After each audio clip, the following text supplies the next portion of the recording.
Hey everybody, in today's video we're talking about casting my short film Lone Mountain, which we're shooting on 16mm film. We're going to talk about what it's like to go from start to finish for casting for your short film when you're working with the casting director and all the steps that entail working with legitimate professional actors. We're going to talk about what it's like working with SAG or union actors versus non-union actors. And I'm going to talk about why this was the most difficult decision I had to make. Now, you've probably heard the coined phrase from many filmmakers that casting is more than half the battle when it comes to directing your film and doing a good job in that. And it is true. When you cast correctly for your film, they're the ones that are able to interpret the dialogue that is written. You just kind of point them in the right direction when they're kind of tilting off course. If you cast correctly, your film is going to be in a lot better shape than if you cast incorrectly. Previous experience for me as far as casting and working with casting directors was pretty limited. I have obviously produced a few short films of friends of mine, and as a producer I've kind of been part of that whole process and working with and going through, sifting through audition tapes, and that was about it. Besides that, on my own short film and commercial experience, it's been more on a no basis of people that I've reached out to.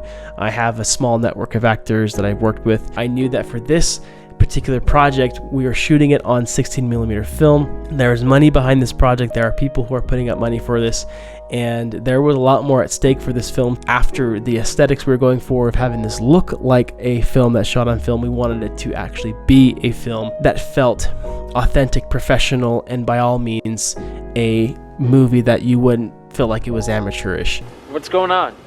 His uncle killed his father so he could take over the family business. Now he wants Ivan dead too. Anyone that has seen a bad movie, what is the number one thing that you notice when it comes to the execution of the film? For me, I know it's not usually the audio, the visuals, maybe not even the visual style. It's almost always the acting. You almost always pick up on that first more than anything else. We are used to seeing the best of the best on the big screens, and they do their job very well, and they make it seem very natural that they're acting. What? No.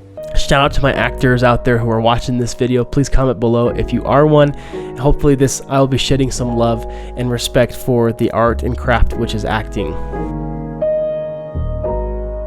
I wanted to go big or go home in this project. I was really excited about this, and because we had a budget, I thought we could go to the moon and back. We were shooting in Montana. We had a Montana film grant, and I was like, hey, let's go get one of the big actors that are living there in Montana, and maybe they could be excited about this project because it is a Montana story. Luke Grimes from Yellowstone, Nicolas Cage, J.K. Simmons, Bill Pullman, Dennis Quaid, Bruce Willis are just a few to mention that live in Montana currently, who have homes there and who do projects occasionally that are Montana based. So that's kind of what I decided to do. And in that case, we didn't have a bucket load of money, so we had to kind of work through networking and connections with people who knew these people, namely our casting director. And I actually reached out to one of my favorite casting directors that I had looked up in the area, who had a fairly good amount of IMDb credits. And I just emailed her, actually, just like this. I kind of like wrote up a quick email and I just sent it off to her. Here's how I found your contact information, and I was blown away by your IMDb credits, and how privileged I'd be to have someone like her or her experience helping with this small indie project. And the other thing that I did that I thought was important was I actually posted this poster that I had made from the original concept film, which if you want to watch that, you can go back to this video to see what that original project looked like and how we ended up using that project to get the funding or the grant from Montana to make it now what we're doing. And surprisingly enough, I think within that same day, she actually wrote back to me and she asked me for a few questions right up the front. When are you planning to shoot? Where are you planning to shoot? What is your character breakdown? What is the purpose of this project? And what is your budget for actors? I shot back a character breakdown, and for those who don't know what a character breakdown is, it's basically a very basic paragraph or so of information about the character that's needed for a casting department to find the right people to audition for it. In the case for Jedediah, this is what it looked like for us. It was essentially you want to have what role they're being, whether they're a lead, supporting, or an extra, the age or a speaking part or non-speaking, and then at the very bottom of all that or next to it is you have a bit of a character description, which in this one, as you read, is about, talking about he was a miner from the late 1800s, returning home, lost in the mountains, and he's bearded. That's what I wrote. Same thing for Mills. We see supporting. This is the same age. We're expecting any race. The non-speaking part at the time I sent this. And here's the line, the description of who he is, right? And then Adeline, once again, we have her age a little younger, 2030. She's a non-speaking part on camera, but there is a voiceover. And whether or not we were going to use her voiceover, we were hoping to cast someone that could be both.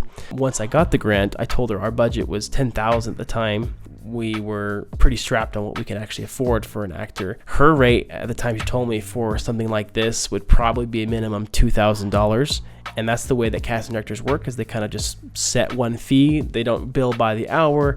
They just kind of want to know what's the bottom line they can get for a set fee, and then they can put in all the hours they need to make it worth their time. $2,000, however, was way out of our budget, and so she kind of said, hey, I can play kind of like being more of an advisor and pointing in the right direction. And for that, she's like, I could do it for $500 if you're fine with that. We could still use her expertise and her network to kind of get who we need, but we'd have to do the legwork ourselves. I was very excited about the project she was working on. She was working on 1923, the spinoff from Yellowstone. I kind of was not able to really get in touch until really about a year after we had started talking. Finally got on the phone call, and I kind of figured out that she probably couldn't get me my whale from Montana that I was hoping to get. It's not really how it works. You kind of have to build trust up. You have to have projects that you've done to show that you're legitimate, and you have to have a lot of money probably before they consider working on a project, unless you have some kind of personal connection. Like I said, I've seen plenty of people on YouTube where they get big actors in their films, and you're like, how? And they usually have a personal connection is the way it works with them. I ended up working with Zachary Levi. Zach is actually a really good friend of mine. I ended up collaborating with him, doing some video work for him. So in this case, I felt like that door for hitting one of those big top actors was probably not going to be the case. I kind of told her, thanks, I'll reach out to you when we get closer to something. And we set the date tentatively to be September of 2023. I kept my books open to basically in case we could just snag one of these people, that we would have a complete availability whenever they could shoot with us. And so that's one thing I've learned more than anything else, is if you don't set a date and a time, like this is when we're shooting, this is when we're going to put our stake in the ground and say the film's getting made this time, you can't really get people attached to your project. Not producers, not actors, not casting directors. And so once we've set that date, things really started to move. Suddenly, all production stopped. The strike has kind of shook things up for her in the industry. A lot of her projects that she was working on have stopped, and she could probably step in a little bit more seriously at the same rate she told me as the advisor for the casting. Now, as I stepped further into this with her, I realized that there was a big difference between working with union and non-union actors. When I say union, it's essentially one of the big guilds, such as the Screen Actors Guild, the Writers Guild, the DGA, the PGA, ASC, all the different ones for crew members and whatnot. They all work together like a giant network. Essentially what this is to make sure that there's a standardized way of minimum pay, hours, or for days, overtime that's being given. Just essentially, there's so many things that they kind of check off and make sure that is done on productions to ensure that filmmakers and crew and actors are not taken advantage of and aren't run essentially as sweatshops. There is a way, however, to get a SAG actor to be in your film. Essentially what it's called is your project or you as a filmmaker have to become what's called a SAG signatory. And SAG signatory basically means that you are signing an agreement, the union, to utilize one of their members for a specific project or a specific time frame. I would probably butcher trying to explain every little thing, but essentially there's a lot more scrutiny on your project, a lot more paperwork that you have to be aware of. In the end, it just becomes more expensive with overtime, rehearsals, etc. You need a pretty big window before your talent starts. Usually 6 weeks is the minimum range they give you in order to just be accepted, and they have to make sure that you can be approved for all these different things. You have the right insurance, you have etc., etc., etc. I see why a lot of these indie filmmakers just don't even deal with this in the first place. You know, unless you're getting a big A-list actor, it may not be worth all the headache and the cost that comes along with it. When you're working with non-union, there's plenty of incredibly talented actors in the indie space that are non-union, and in that case, you're working more with their agents or their managers, possibly an agency. And in the end, it's kind of everything's negotiable, everything's up in the air, but they determine the rates. We had some come back to us saying the day rate is $1,000 a day. Some have said it's, a couple $100 a day. There weren't a lot of projects going around, so we had an advantage to get some people that were a lot more talented for a better rate than we would have otherwise.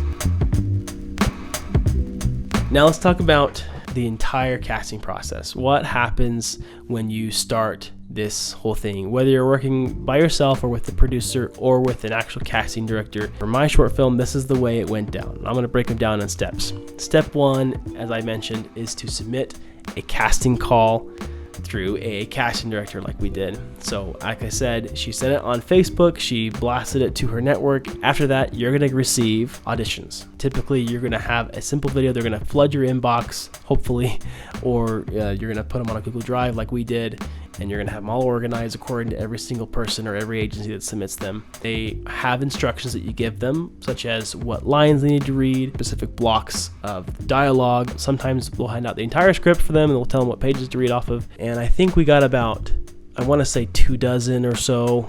After you watch most of them or all of them, you will then make essentially selections of which ones you want to have your first in-person audition with. So I essentially just shoot back emails after I'm getting all these submissions coming in, and I'll just, after watching them and kind of making my selections, if I feel like they got some chops and I want to see more, then I'll shoot back an email saying, hey, can we meet with this person? Then you have your in-person audition. Chat with them a bit and you get more of a feel for them, a little bit more in real life, even though you're still virtual doing it.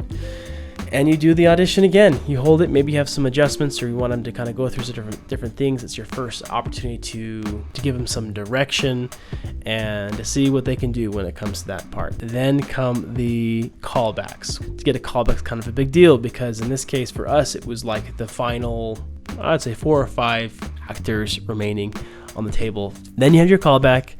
And then the last step of all that is to narrow it down to the final casting. And once you make that decision, you submit your final casting call to your casting director in the case we were working with. And you have, at that point in time, your cast made. Now, what was I looking for as a director in this audition process? I really boiled it down to 3 things that I was looking for. It was to get them to know them as a human being, what they were like, what made them tick. I found it really helpful when I would jump on a call 5 minutes before and they were there and I could just chat with them one-on-one without, feeling like there's an audience yet, and we just kind of would shoot the breeze, talk about favorite things like to do. I love to ask them, what made them get into acting, because every path for an actor is crazy and fun and enjoyable to hear. Number 2 is probably going to be, after I've seen what they've done first, how do they do taking direction from me? How they adapt to the requests being given. Not to like torture them or to make them, feel uncomfortable, but just to really have fun going back and forth from actor to director and seeing how that kind of plays out between the two of us. And then the third thing I would look for beyond anything else was to get their insight to the character and the story. In the cases for the ones that had access to the full script, I would ask them about the story, what they felt in the greater scheme of the story. But for those that didn't have the full script, it was also interesting with the simple character description and log line of the story to see their insight even for limited information. And that sometimes is more telling than giving the full script. So that's kind of how the casting process goes. Now let me tell you about the story of what happened for our actors. I will show you first our Adeline. And we have, her name is Sam Torres. She's from Utah. Sam, what I was looking for most that I enjoyed was that there was just kind of an art of subtlety with her way of delivering the lines. I felt like she was at a close-up, the way she was able to look at the camera and then the way she was able to kind of deliver these moments. She wasn't going too big. She wasn't being too dramatic. She was very subtle with her emotions. Did you find what you were looking for? When it came down to our other 2 characters, our lead Jed and Mills, our supporting character, we had a little bit harder of a time of figuring that out. Now let me show you a couple of these auditions that we went with, right? So we got Dave Martinez, who's out of Utah, and he had an incredible audition. In fact, we pretty hands down agreed strongest auditioning individual. And I also get that sometimes You can have actors that are very experienced with auditions, they feel very comfortable, and they can do very well in their audition tape, but sometimes struggle when it comes to the in-person interactions and the changes and any adjustments that are given from the director. So don't always fall for like just an amazing audition tape, because who knows how many times it took them to get that one that they loved. Longing. Waiting for anyone to call me home. Searching, but never finding. I'm still gone. He had done his research. Even he talked about in his process of hearing tapes from the earliest recordings of American history and what they sounded like and the way they spoke. And I was like, man, this guy has done his research. He kind of blew me away with that. For the other candidate that we had that we were really looking forward was actually Beau Linnell, and just really had an incredible look about him. I don't know what it was, but I just kind of fell in love with him as an individual. And it was honestly like, I was really liking him as my favorite for the role of Jed. I am tortured by the unknown. Longing, waiting for anyone to call me home. Which do we go with here? We got one who I feel like performance-wise was stronger and had more maybe technical chops and was able to bring more emotion to the character, whereas the other one maybe was more raw with his readings and more, maybe he wasn't as experienced, he'd only started acting for a year. But it had some pretty big roles. Like he had just got a speaking role in Nicolas Cage's The Old Way, which is a film shot in Montana. He just got a role with Samuel L. Jackson he's going to be playing aside with. He was in a movie with Pierce Brosnan, and he's had crazy opportunities come his way. I thought Beau had the look, and he had this sense of almost ascending to stardom in a sense. He'd been in some films that I was super excited about to hear, and I was like, I want him in this project. And whoever did not become Jed, we would ask to be Mills, because we didn't have anyone audition for Mills. I talked with my brother and collaborator, Alex Browning. I talked with Derek about it. I even talked with my wife about all this. I kid you not, every single one of them disagreed with me on this. I was feeling like Beau was my guy, and I felt like he had the look that I was seeing and that I wanted. Dave gave us the best performance, and we feel like that's who we need to go with. I had actually called Derek and made the final decision that we were going to be casting Beau to be Jed and Dave to be Mills. But it wasn't until I talked to my wife late at night when I kind of showed her the audition tapes. I said, this is what we're going with. And she looked at me and was like, it's clearly Dave. Dave is clearly the one that needs to play Jed. And I was so like, no, you don't understand. We got to like, in my head, it made sense to do the other way. And I thought like I had more opportunity to, like, I'm the director here and I see what I can get out of Beau. What it came down to is I had to really decide, am I going to go off of my idea what this film is as a director, or am I going to trust my collaborators and trust who I feel like maybe has the ability to bring more to the table emotionally of this character than myself? That was honestly a very humbling, very difficult decision to make, because I felt so prideful about my decision as director. And this is what terrified me, is if I were to look at this finished project after we spent all the money, we'd gone to the finish line, and we were watching it on the big screen, and I looked up at my Jed and I felt like I had miscasted, and I felt like that it wasn't the right guy that I should have gone with. That to me is the ultimate regret that I would never want to feel. And I know in the case for Robert Zemeckis that happened when it came to casting for Back to the Future. Before they had Michael J. Fox, they had someone else in mind, and they had actually gone all the way to shooting their film. And I don't remember how far they got through it, but it was a good chunk of it. They were shooting, and it just wasn't working out. And Bob Zemeckis was like, I think I made the wrong decision. And he had to have that really difficult conversation with his actor that he had chosen and trusted to say, role isn't right for you. And they brought in Michael J. Fox, and they reshot everything again. To this day, we all know that he was the right role to play Marty in Back to the Future. And how different that would be if it wasn't Michael J. Fox. That's the same kind of like weight on my mind that I felt like responsible for this decision. But in the end, what made me really decide, not just from hearing from my creative collaborators, but it was really me thinking, who do I feel like is going to bring the level of emotional impact to the audience? And I could not say that it wasn't Dave in that case. And so we went forward with that. I do think Beau Linnell will be a very successful actor, and he's got immense amount of talent, and I'm very, very glad I had him also be willing to accept the role of Mills in this project. That's essentially how the casting went with Lone Mountain. Again, our finalists in this, we have for Adeline, Sam Torres out of Utah. We have Mills being played by Bo Linnell from Montana. And we have Jed being played by Dave Martinez from Utah. That's our final cast that we had made and shot with for this film. A few final takeaways. Beyond anything else, have an open mind when it comes to auditions.